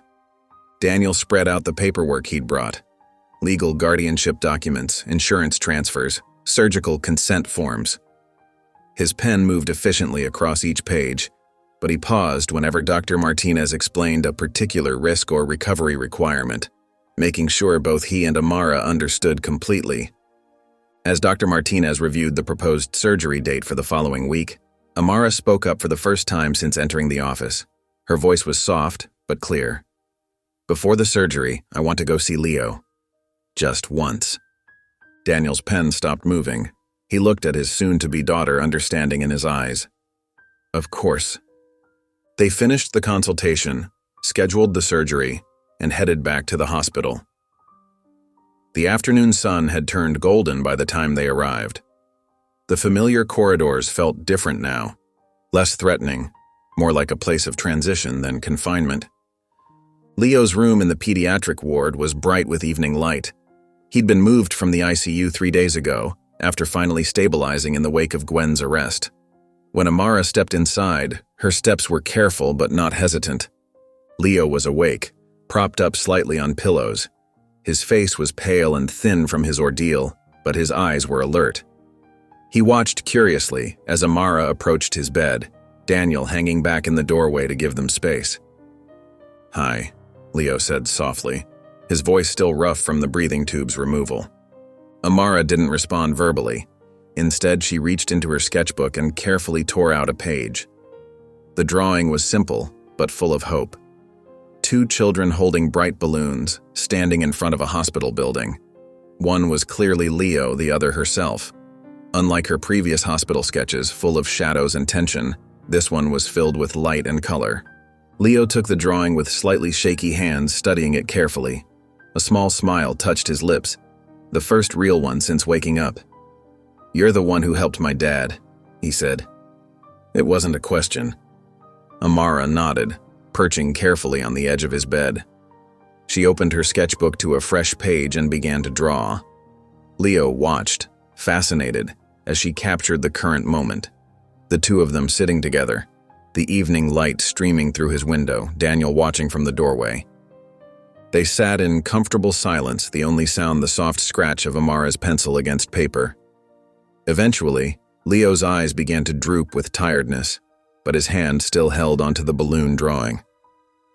Later that night, after Amara had been settled into her own hospital room for pre-surgical monitoring, Daniel sat in the dim light filling out adoption paperwork. The forms were extensive, but his pen moved steadily across each page. Occasionally, he would look up at Amara's sleeping form, peaceful in the narrow bed. Her newest sketchbook lay beside her pillow. Before falling asleep, she had written 2 simple words on its cover in her careful handwriting. Almost home. Daniel watched her steady breathing for a moment, then returned to the paperwork. Each signature brought them one step closer to making her words true. The morning light filtered through the tall windows of the hospital's executive conference room, casting long shadows across the polished wooden table. Daniel Cole stood at the head of the room, his posture straight but relaxed, wearing a perfectly tailored charcoal suit that spoke of both wealth and authority. Before him, spread across the table, were dozens of documents, charts, and, most notably, copies of Amara's sketches. The room was filled with hospital executives, board members, and legal advisors. Some shifted uncomfortably in their leather chairs, while others maintained carefully neutral expressions. The hospital's CEO, Dr. Richard Marshall, sat directly across from Daniel, his fingers steepled under his chin. "What happened here wasn't just about one nurse," Daniel began, his voice calm but firm. "It was about systemic failure, a failure to see, to listen, and to act." He picked up one of Amara's sketches, the one showing the timeline of Leo's declining vitals. A 7-year-old girl with limited verbal expression saw what an entire medical team missed. Not because she had special training, but because she was actually watching. He pressed a button on a remote, and the room's large screen came to life with a detailed presentation. "I'm proposing a new initiative," he continued, "one that would fundamentally change how we gather and analyze patient data, especially for those who communicate differently." The first slide showed a mock-up of a new patient intake form. Unlike traditional medical charts, this one included space for drawings, pattern observations, and non-verbal communication notes. The Amara protocol, Daniel explained, would create a standardized system for incorporating alternative forms of patient communication into medical records. Dr. Marshall leaned forward slightly. "You're suggesting we completely overhaul our documentation system?" "I'm suggesting we expand it," Daniel corrected, "to include what we're currently missing." He clicked to the next slide, which outlined a comprehensive program including art therapy analysis, caregiver observation forms, and mandatory pattern recognition training for medical staff. A board member, Dr. Helen Chen, raised her hand. "This would be incredibly resource-intensive. The training alone would be fully funded by the Cole Foundation," Daniel interrupted smoothly. "But that's just the beginning." He clicked to another slide, this one showing a timeline of patient complaints over the past 5 years. Red dots marked complaints that had been dismissed or not fully investigated. The pattern was clear. The majority clustered around patients from minority communities or lower socioeconomic backgrounds. "The Amara protocol requires a complete review of every dismissed complaint from the past 5 years, Daniel stated, with particular attention to racial and socioeconomic factors in the decision-making process. The room erupted in murmurs. James Werner, the hospital's head of legal affairs, cleared his throat. "Mr. Cole, while we appreciate your concern, this level of retroactive investigation could expose the hospital to significant liability." "More liability than allowing a nurse to systematically harm children for years?" Daniel's voice remained steady, but his eyes hardened. "More liability than ignoring families who tried to tell you something was wrong." "This feels like PR overreach," another board member interjected. "We're already implementing new safety protocols." "PR overreach?" Daniel's laugh held no humor. "A child had to solve what your doctors wouldn't even see. A child who, by the way, was herself being ignored by this very system." He placed both hands on the table, leaning forward slightly. You'll fix this or I'll build another hospital next door, one that actually listens to its patients." The threat hung in the air. Everyone in the room knew it wasn't empty. Daniel Cole had the resources to follow through, and his reputation for determined action was well known. Dr. Marshall was the first to break the silence. "The cost is irrelevant," Daniel cut in. "The Cole Foundation will cover implementation costs. What I need from this board is commitment. Real commitment to change." While the executives debated in their mahogany-lined room 3 floors below, Amara sat quietly in a small examination room. A gentle nurse named Maria drew blood from her arm, carefully explaining each step of the process. Amara didn't flinch at the needle. She'd had too many to count by now, but she watched with interest as the dark red liquid filled each vial. "Last one," Maria said warmly, switching out the tubes. "You're doing great, sweetheart." Amara nodded, her free hand already reaching for her sketchbook. She'd been drawing all morning. Small scenes of hospital life, but different from her previous observations. These were lighter somehow, more hopeful. While Maria labeled the blood samples, Amara began a new drawing. This one was special. She drew herself, but not as she was. Instead, she created a version of herself in flight. Great wings spread from her back, but they weren't bird wings or angel wings. They were heart-shaped, anatomically correct hearts joined together to form powerful pinions. In the drawing, her face was turned up toward an unseen sun, her braids streaming behind her in an invisible wind. Maria peeked over her shoulder. "That's beautiful," she said softly. "You're quite the artist." Amara didn't respond verbally, but her pencil moved more confidently across the page, adding details to the wings. Ventricles and arteries transformed into feathers, each one precisely drawn. When she finished, she carefully tore the page from her sketchbook. Maria watched curiously as Amara folded the drawing with deliberate care, making sharp, precise creases. Without a word, she opened her medical file, which sat on the counter waiting for the new blood work results, and slipped the folded drawing inside. The nurse smiled, understanding something profound in the gesture but not quite able to name it. She added the final labels to the blood samples and updated Amara's chart. "All done," she announced. "Ready to go back to your room?" Amara nodded, gathering her sketchbook and pencils. As they walked back to her room, the sounds of the hospital surrounded them. Beeping monitors, squeaking cartwheels, distant conversations. But unlike before, Amara didn't seem to be cataloging these sounds for danger. Instead, she moved through the corridor with a new kind of confidence, as if she finally knew her place in this world of white walls and medical machinery. The morning of Amara's surgery dawned clear and crisp, sunlight streaming through the hospital windows in long, golden shafts. The pediatric pre-op area was quiet, except for the soft beeping of monitors and the whispered conversations of nurses preparing for the day ahead. Amara lay on the gurney looking impossibly small against the white sheets. Her dark braids were tucked neatly under a light blue surgical cap, and her hospital gown seemed to swallow her thin frame. But her eyes, wide and alert as ever, took in every detail of her surroundings, from the IV stand beside her to the gentle bustle of medical staff moving about. Daniel walked alongside as they wheeled her toward the operating room, his hand firmly clasped around hers. He wore fresh clothes, a soft gray sweater and dark slacks, but his eyes betrayed a sleepless night. Still, he maintained a calm demeanor for Amara's sake, his thumb rubbing small circles on the back of her hand. Fear flickered across Amara's face, not in any dramatic way, but in the slight tightening around her eyes, the almost imperceptible trembling of her lower lip. It was the kind of fear that came from understanding too much rather than too little. She'd spent enough time in hospitals to know exactly what lay ahead. Daniel leaned down close to her, his voice soft but steady. "When you wake up, I'll still be here. I'll always be here." The words weren't just comfort, they were a promise, and Amara could feel the weight of truth in them. She squeezed his hand in response, her small fingers gripping with surprising strength. The gurney stopped at the double doors leading to the operating suite. This was as far as Daniel could go. He bent down and pressed a gentle kiss to Amara's forehead, then stepped back as the surgical team prepared to take her through. The waiting room felt both familiar and strange to Daniel as he settled in for the long hours ahead. He'd spent countless days here during Leo's illness, but now the stakes felt different, equally high but transformed by love and choice rather than just biology. Leo sat beside him in a wheelchair, still thin and pale from his own ordeal, but improving steadily each day.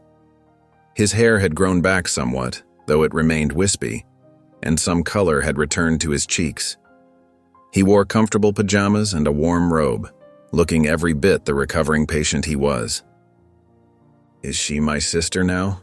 Leo asked, breaking the silence that had settled between them. His voice was quiet, but clear, carrying the simple directness of childhood. Daniel turned to look at his son, seeing in his face the same openness and acceptance that had marked Leo's first meeting with Amara. "Yeah," he answered, his voice rough with emotion. "She saved you before she even knew you." Leo nodded, processing this information with the thoughtful air that had become more pronounced since his illness. "I'm glad," he said simply, and leaned his head against his father's arm. The hours crawled by with excruciating slowness. Daniel alternated between pacing the waiting room and sitting perfectly still, his hands clasped together so tightly his knuckles turned white. Leo dozed on and off, his body still requiring frequent rest as it continued to heal. Nurses came by periodically with updates. "The surgery is progressing. Everything's on schedule. Dr. Matthews is pleased with how it's going." Each message brought momentary relief, followed by renewed anxiety as the waiting continued. Then, nearly 5 hours into the surgery, a nurse rushed through the waiting room doors, heading straight for the OR. Daniel's heart clenched, recognizing the urgency in her movements. 20 minutes passed with no word, each second feeling like an eternity. Finally, a different nurse emerged to update them. There had been complications. Amara's heart had stopped for 12 seconds. Daniel felt his own heart stutter at the news, but the team had acted quickly, she assured him. They had stabilized Amara and were now closing up. Everything was under control. Another hour passed before Dr. Matthews appeared in the waiting room, still wearing his surgical cap but having removed his mask. His face showed fatigue but also satisfaction as he approached Daniel and Leo. "She's strong," he said, his voice carrying the weight of professional admiration. "She made it." Daniel sagged in his chair, relief washing over him in a powerful wave. Leo reached over and took his hand, offering silent support. The recovery room nurses allowed Daniel brief visits throughout the afternoon and evening as Amara slowly emerged from anesthesia. Each time, he found himself studying her face, watching for any sign of discomfort or distress. But she seemed peaceful, her breathing steady and strong. As night fell, they moved her to the pediatric ICU. The room was quiet except for the steady beeping of monitors and the soft whoosh of oxygen. A small nightlight cast a gentle glow, enough to see by without being harsh or intrusive. Daniel sat in the chair beside her bed, holding her small hand in his. Despite his determination to stay awake, exhaustion eventually overcame him, and he drifted off, his head tilted at an awkward angle. In the darkness of late night, Amara's eyes fluttered open. Her hand twitched slightly in Daniel's grip, but he didn't wake.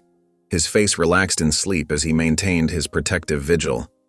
The nightlight cast soft shadows across them both, father and daughter connected by love, trust, and the unshakable bond of choosing each other. 1 week after her surgery, Amara stood in front of Daniel's house, her small backpack clutched tightly against her chest. The morning sun cast long shadows across the well-maintained lawn, and a gentle breeze rustled through the maple trees lining the quiet suburban street. It wasn't a mansion or anything extravagant, just a comfortable 2-story home with warm brick walls and white trim. Daniel carried her larger bag, which contained mostly new clothes and art supplies he'd bought for her during her recovery. Leo walked beside them, moving slowly but steadily, his own recovery progressing well. The three of them made their way up the front path together, their footsteps crunching softly on the stone walkway. "Ready?" Daniel asked, fishing his keys from his pocket. Amara nodded, her eyes fixed on the dark blue front door. She'd drawn this moment several times during her hospital stay, but now that it was real, everything felt different, more solid, more permanent. The door swung open with a soft creak, revealing a sunlit entryway. The house smelled of fresh paint and something baking. Daniel had asked their housekeeper, Mrs. Chen, to prepare a simple welcome. Nothing fancy or overwhelming, just the comfort of home-baked cookies and clean sheets. Leo led the way inside, eager to show Amara around. "Your room is next to mine," he said, his voice stronger than it had been in weeks.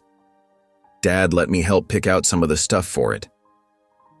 They climbed the stairs together, taking their time. Both children were still recovering after all. At the top of the landing, Leo pushed open a door to reveal a medium-sized bedroom painted in soft sage green. A wooden desk sat beneath the window, already stocked with fresh sketchbooks and art supplies. The bed was made up with a quilted comforter covered in geometric patterns, and a small reading nook had been created in one corner with cushions and a low bookshelf. Amara stepped inside slowly, her eyes wide as she took in every detail. She ran her fingers along the desk's smooth surface, touched the spines of the new books, and finally sat on the edge of the bed, bouncing slightly to test its softness. "Is it okay?" Daniel asked from the doorway, trying to read her expression. She nodded, a small smile tugging at the corners of her mouth. "It's perfect," she whispered. The next morning, they drove to the courthouse for the adoption proceedings. Daniel had arranged for a private hearing to avoid any media attention. The courtroom was small and wood-paneled, with morning light streaming through tall windows. Only a court reporter, the judge, and necessary legal personnel were present. Amara wore a new dress, navy blue with small white flowers, and her braids had been freshly done by a hairstylist Daniel had brought to the house. She sat between Daniel and Leo, her hands folded neatly in her lap as they waited for the judge to begin. The proceedings were brief but meaningful. The judge, an older woman with kind eyes and silver hair, spoke directly to Amara throughout, ensuring she understood what was happening. When it came time for the oath, Amara stood straight and tall despite her recent surgery, her voice clear and steady as she repeated the words. "Would you like to change your name?"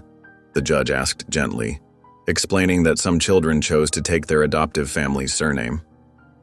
Amara shook her head firmly. "I'll always be Amara," she said, her voice soft but determined. That name saved someone. She glanced at Leo, who smiled back at her from his seat. The judge nodded, understanding and respect visible in her expression. She signed the final documents and handed them to Daniel in a formal blue folder. "Congratulations to your family," she said warmly. Outside the courthouse, Amara clutched the folder containing her new legal documents. Her fingers traced the edges repeatedly, as if confirming their reality through touch. The morning had warmed considerably, and the sun felt good on her face as they walked to the car. That evening, after a quiet celebration dinner, Leo and Amara sat at the kitchen table together. Colored pencils and markers were scattered across the surface, and both children bent over their respective drawings with identical expressions of concentration. Leo had started drawing more since meeting Amara, inspired by her artistic ability. His style was different from hers, more abstract, focused on colors and shapes rather than precise details. But they worked well together, occasionally trading colors or offering suggestions. A laugh bubbled up from Leo as he showed Amara his attempt at drawing their new family dog. Daniel had mentioned possibly adopting one once both children were fully recovered. The proportions were all wrong, with the legs too long and the tail impossibly curly, but Amara giggled too, appreciating the joyful energy of the sketch. Amara then pulled out her old hospital sketchbook one last time. The pages were worn and familiar, filled with the observations that had ultimately saved Leo's life and changed her own. She spent several minutes drawing one final image, the sketchbook itself, engulfed in flames, its pages scattering in the wind. It wasn't a sad drawing, but rather one of release, letting go of the past and embracing something new. As bedtime approached, Daniel helped both children with their nighttime routines. Leo was already in bed, reading a comic book, when Daniel walked Amara to her new room. She had changed into soft pajamas and was sitting cross-legged on her bed, adding final touches to a drawing she'd taped to the wall. Daniel sat beside her and kissed her forehead gently.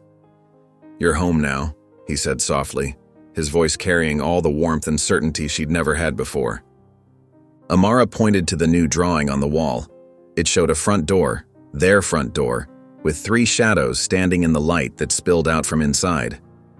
The figures were holding hands, their shadows stretching long and connected across the paper. "That's what home looks like," she said simply. 2 months passed like water flowing downstream, steady, natural, and cleansing. The late summer sun cast long shadows across the hospital parking lot as Daniel's car pulled into a reserved space. Amara sat in the passenger seat, her hands resting on a new leather-bound sketchbook in her lap. She looked different now, healthier, with color in her cheeks, and a quiet confidence in her posture. The hospital entrance felt strange to approach without the weight of worry or illness. Amara's hand found Daniel's as they walked through the automatic doors, but her grip was relaxed, not fearful. She wore a yellow sundress that made her dark skin glow, and her braids were tied back with matching ribbons. "You okay?" Daniel asked softly as they waited for the elevator. Amara nodded. "Different now," she said. Her voice, though still quiet, carried more strength than it had 2 months ago. Weekly sessions with Dr. Martinez, a child psychologist specializing in trauma and neurodivergent children, had helped her find ways to express herself beyond just drawing, though sketching remained her preferred language. The conference room on the 3rd floor had been transformed. The usual stark fluorescent lighting was dimmed, replaced by softer lamps. Chairs were arranged in a circle rather than the typical boardroom setup. Familiar faces turned as Daniel and Amara entered. Hospital administrators, legal representatives, and most importantly, families. Mrs. Jackson was there with her teenage son Marcus, who'd spent 3 months in pediatric care last year. The Ramirez family sat close together, their youngest daughter sleeping in her mother's arms. Thomas and Sarah Bennett held hands tightly, their faces lined with old grief but also determination. Each family had a story. Each had filed complaints that gathered dust in forgotten folders. Daniel guided Amara to their seats as the hospital's new chief of patient advocacy began the meeting. Amara opened her sketchbook immediately, her pencil moving in swift, sure strokes as she captured the scene. She drew the way Mrs. Jackson's hands twisted in her lap as she spoke about Marcus's unexplained complications. She sketched Mr. Ramirez's clenched jaw as he described being dismissed as overreacting when he questioned his daughter's medication changes. "We knew something was wrong," Mrs. Bennett said, her voice trembling. "We told them Gwen made Tommy worse every time she worked his shift, but they said we were just stressed, imagining things." Other voices joined in, sharing similar experiences. Gwen's name came up repeatedly, always professional, always respected by her peers, always present when things went wrong. Amara's pencil never stopped moving, recording each story in lines and shadows. Daniel stood when it was his turn, spreading documents across the central table. "The internal investigation confirmed 8 cases of direct malpractice," he said, his voice steady but charged with controlled anger. 3 families have reopened their lawsuits with new evidence.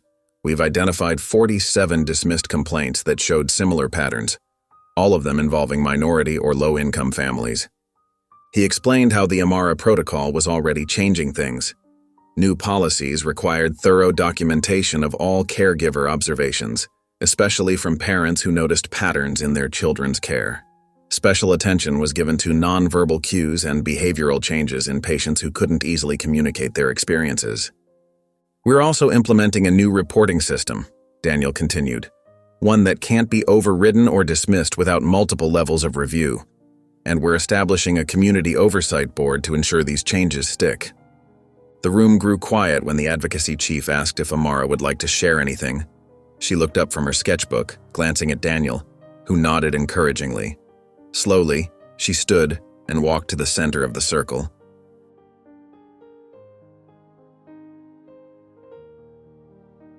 From her sketchbook, she pulled out a drawing she'd prepared for this moment. It showed a heavy door with multiple locks, and on the other side a small girl with her fists raised, clearly crying out. The detail was extraordinary. You could almost hear the silence that had greeted those unheard pleas. Amara held up the drawing for everyone to see. Her voice was soft but clear in the hushed room. You heard me late, but you heard me. The simple truth of those words hung in the air. Several people wiped away tears.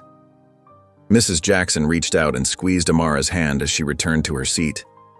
After the meeting, as the sun began to set, Daniel and Amara found themselves sitting on a wooden bench in the hospital's garden. The space had been renovated recently. New flowers bloomed in carefully tended beds, and solar-powered lights twinkled along the paths. Leo, who had joined them after the meeting, ran ahead to explore. His energy fully returned after his long recovery.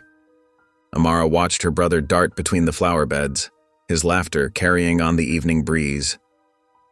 She pulled a new sketchbook from her bag, different from the one she'd used during the meeting. This one was bound in soft blue leather with gold-edged pages. She handed it to Daniel without ceremony. He opened it carefully, finding just one line written on the first page in Amara's neat printing. "Draw with me next time." Daniel's smile was warm and understanding. Even now, after everything they'd been through, Amara found new ways to invite him into her world, to share her unique way of seeing things. "I will," he promised, holding the sketchbook like the precious gift it was. The autumn light filtered through the hospital's newly renovated pediatric wing, casting warm patterns across the wall of truth. 6 months had passed since the Gwen incident, and the hospital had transformed, not just in policy but in its physical space. The sterile white walls that once made children feel small and scared now held stories of courage, persistence, and change. The wall of truth stretched 20 feet along the main corridor, its surface a carefully curated collection of children's artwork, letters, and photographs. Each piece told a story of a young voice that had made a difference in medical care. Some were simple crayon drawings of doctors who had listened. Others were complex narratives told through sequential art. But at the center, commanding attention without asking for it, hung Amara's original sketch. The drawing was simple yet precise. Gwen at Leo's bedside, adjusting his IV. The timestamp in the corner, written in a child's careful hand, served as both evidence and accusation. The hospital had chosen to frame it in brushed silver, letting the stark black and white image speak for itself. Beneath it, a bronze plaque caught the light. Drawn by Amara Cole, age 7. Saved a life with pencils, not permission. Daniel stood before the wall, hands in his pockets, watching as new residents studied the installation during their orientation. The young doctors paused at each piece, but they lingered longest at Amara's drawing. Their instructor, Dr. Sarah Chen, the hospital's first chief of patient advocacy, explained how this single sketch had launched a revolution in pediatric care. "This is why you're all required to complete annual racial bias training," Dr. Chen said, her voice carrying the weight of personal conviction. "This is why we now have child voice liaisons in 3 partner hospitals, because one little girl saw what an entire medical system missed, or chose not to see." The residents nodded, taking notes on their tablets. One raised her hand. "Is it true that the artist still visits the hospital?" "Yes," Daniel answered, stepping forward. The residents turned, recognizing him. His story had made national news, though he'd kept Amara largely out of the spotlight. "My daughter comes here twice a month to work with our art therapy program. She helps other children find their voices through drawing." The word daughter still filled him with quiet joy. It had been official for months now, but the wonder hadn't faded. Neither had the changes that followed the Gwen incident. Daniel had handed over day-to-day operations of his tech company to focus on the foundation, which now funded programs for medical advocacy and arts therapy across the country. Later that afternoon, Daniel drove through the autumn-painted streets toward Amara's school. The prestigious Riverside Academy had offered her a full scholarship after hearing her story, but more importantly, they'd worked with her doctors and therapists to create a learning environment that supported her unique needs. Amara waited by the pickup area, chatting quietly with her art teacher, Mrs. Powell. She held a large portfolio case. Thursday meant art therapy after school. She climbed into the car with a small smile, her braids swinging with tiny silver beads that caught the light. "Good day?" Daniel asked, pulling away from the curb. "Made a new friend in art class," Amara said, her voice soft but clear. "She doesn't talk much either." We painted together." Daniel smiled. Amara's words came more easily now, though she still expressed herself best through art. Her weekly sessions with Dr. Martinez had helped her find a balance between her natural quietness and her need to communicate. They picked up Leo from his school next. He bounded into the back seat with his usual energy, immediately launching into a story about his science project. The old Leo was back, curious, enthusiastic, full of life. Sometimes it seemed like the horrible months in the hospital had been just a bad dream. At home that evening, while Daniel prepared dinner and Leo worked on homework at the kitchen table, Amara sat in her favorite spot by the living room window. Sunset painted the sky in colors she usually loved to capture, but today her attention was focused on a different kind of drawing. Her pencil moved with purpose across the paper, sketching 3 figures on a couch: Daniel, Leo, and herself. The details emerged slowly. Leo's untied shoelaces, Daniel's reading glasses perched on his head, her own braids with their silver beads. Behind them, on a shelf, she drew her old sketchbook, the one that had changed everything, the one that now sat in a special box in her closet, a reminder of battles fought and won. Beneath the drawing, she wrote in her neat handwriting, "I saw everything. Now I get to live it." Standing up, Amara walked to her bedroom. The walls were covered in her artwork, happy pieces now, full of color and movement. She found an empty space near her bed and carefully taped up the new drawing. It felt right there, like a full stop at the end of a long sentence. For the first time since she could remember, Amara didn't reach for her sketchbook before bed. Instead, she changed into her pajamas, brushed her teeth, and climbed under the covers. Daniel came in to say goodnight, followed by Leo, who gave her their usual fist bump. "Sweet dreams, sweetheart," Daniel said, adjusting her nightlight, the one shaped like a pencil that cast soft shadows on the walls. "Good night, Dad," Amara replied, the word still new and wonderful on her tongue. She closed her eyes, feeling the steady rhythm of her healed heart in her chest.